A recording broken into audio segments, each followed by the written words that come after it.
Welcome to the Zen Zone. Zen Lee here at one of the biggest group rides in Las Vegas.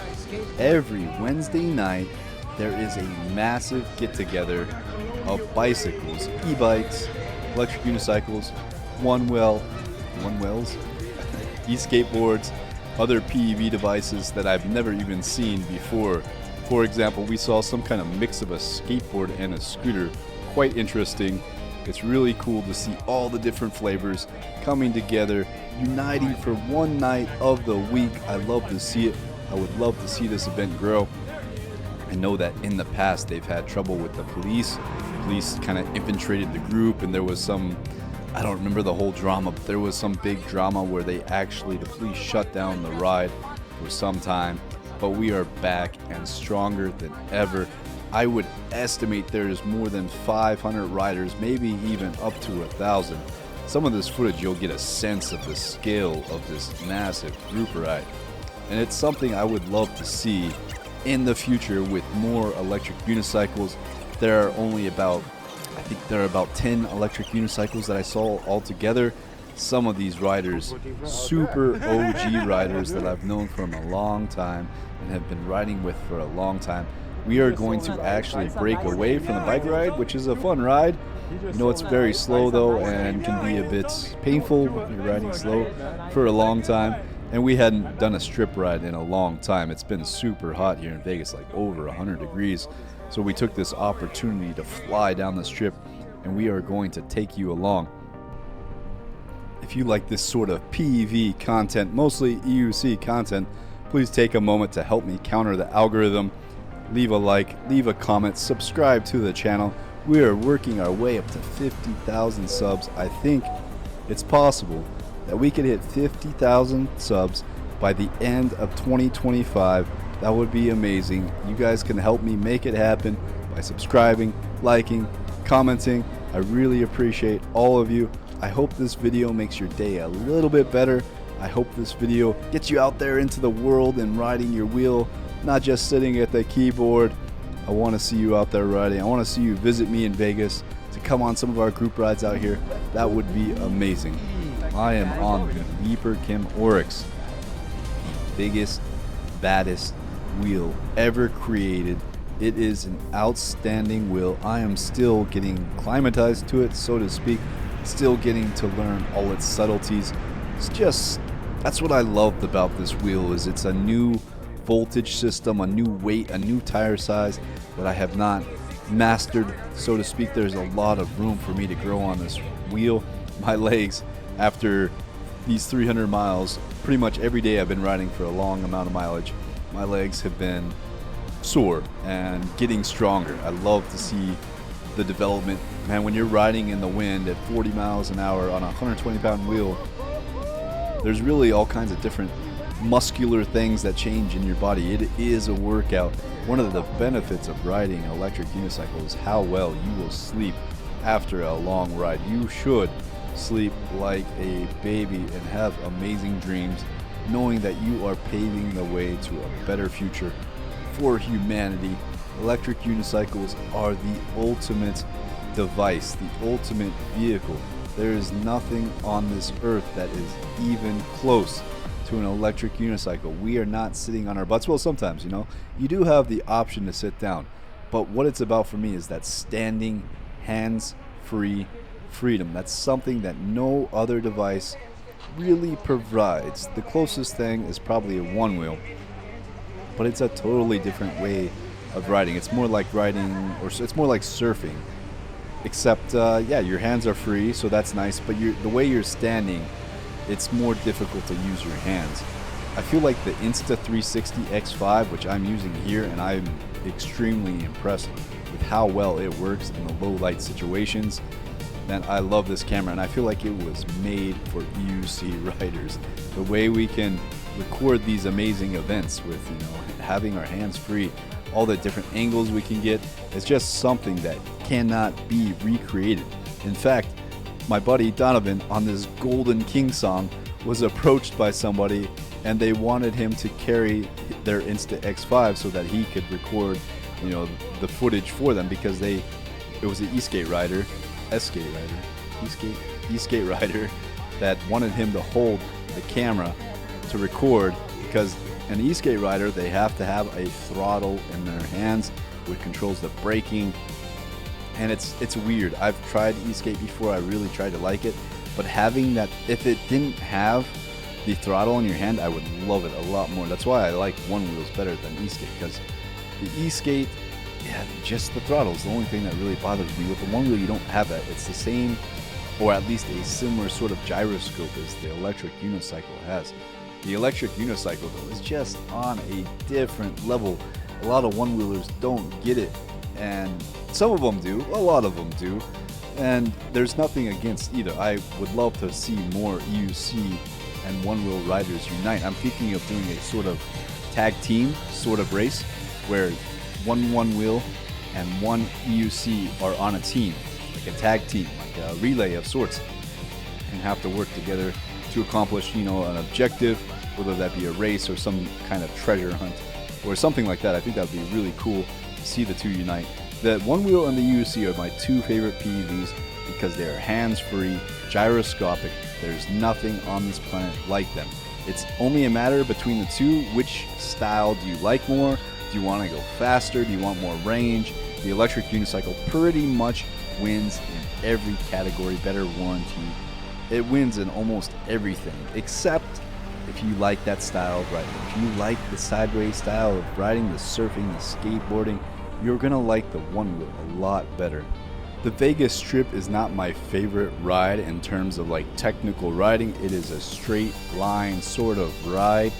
I do love the scenery, the lights, the cyberpunk feeling that you get cruising down the strip, but there are so many lights that it's kind of a stop and go thing. That's where you get to practice your accelerations, your drag racing, stepping up on the wheel and gunning it as hard as you can. I am not wearing any shoulder protection, so I am not pushing this wheel as hard as it can go, and it's still just sailing. And also the ORYX has pedal acceleration, which is a bit bugged right now. I'm waiting for an update, which should be soon. The pedal acceleration will make it even more torquey, even more faster off the line. I'm at 0 right now. When they fix the bug, I'll probably put it back to 100 and come back to the strip and show you the difference between the acceleration. Also has a braking assist, so you'll be able to brake better.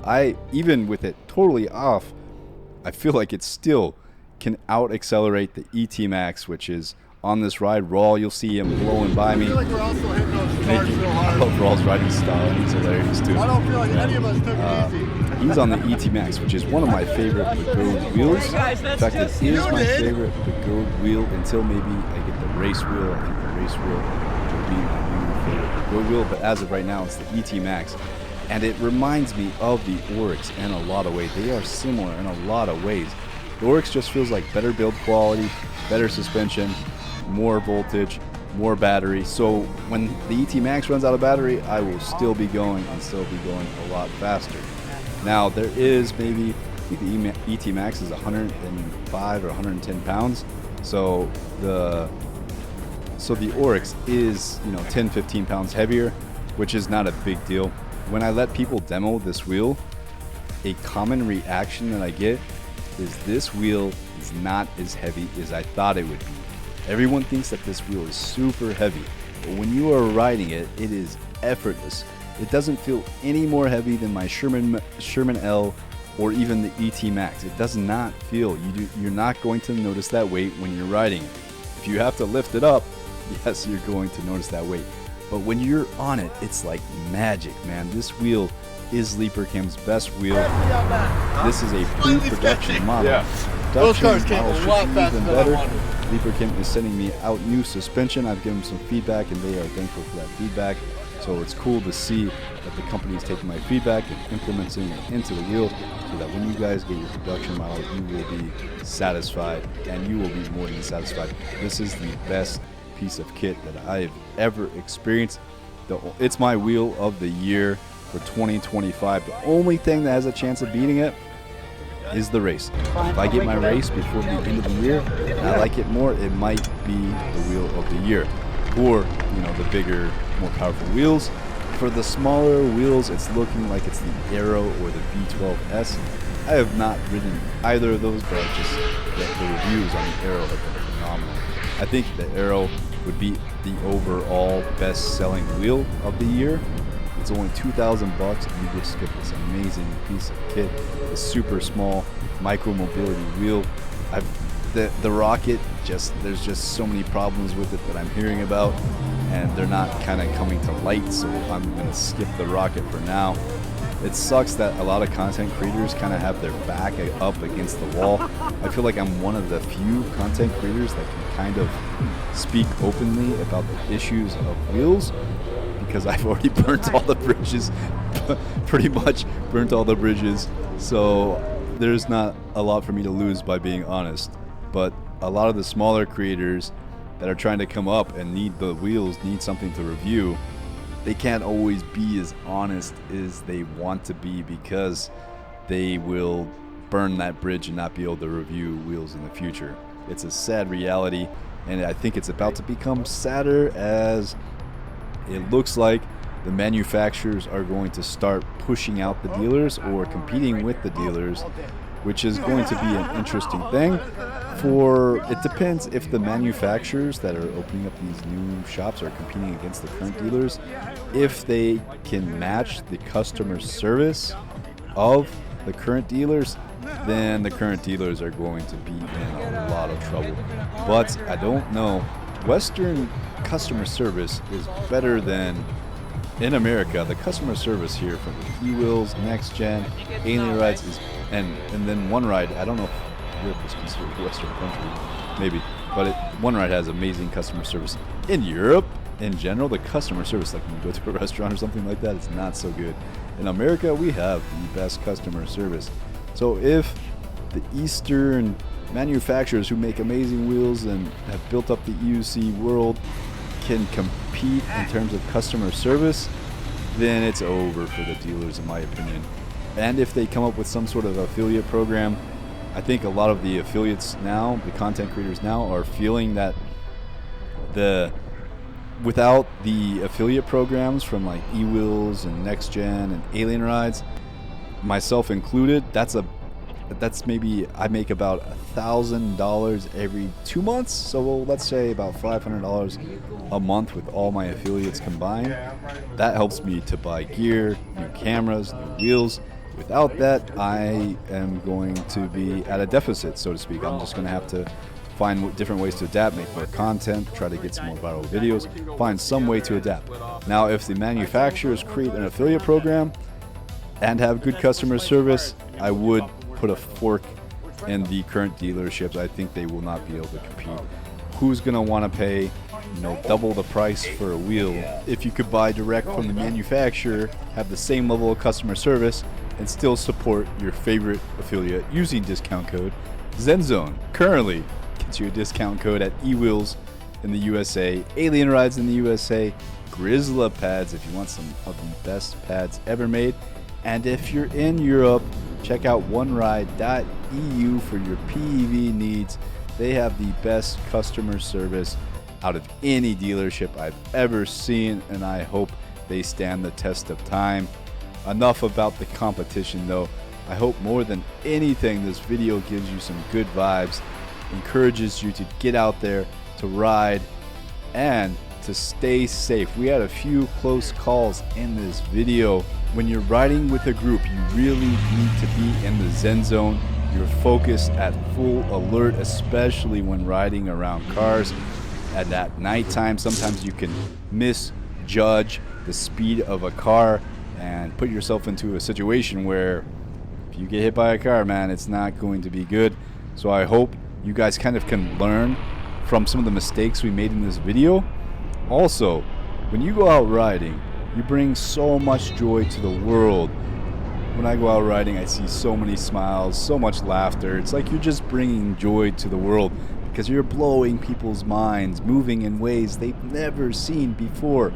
In the history of humanity, nobody has been able to move like we are moving on our EUCs, skating through Las Vegas Strip in a cyberpunk fashion, the ultimate cyberpunk vehicle. I hope you guys enjoyed this video. I hope you feel the passion, the positive energy enough to hit that like button, to leave a comment, and to subscribe to help me get the channel up to 50,000 subs. Also, you can become a member of the Zen channel for $2 a month, getting private access to a Telegram group, and get your Zen emoji, your dragon that evolves with each month that you stay with the channel. I hope you guys really enjoyed this video, and until next time, stay safe, stay alert, and stay in the Zen zone.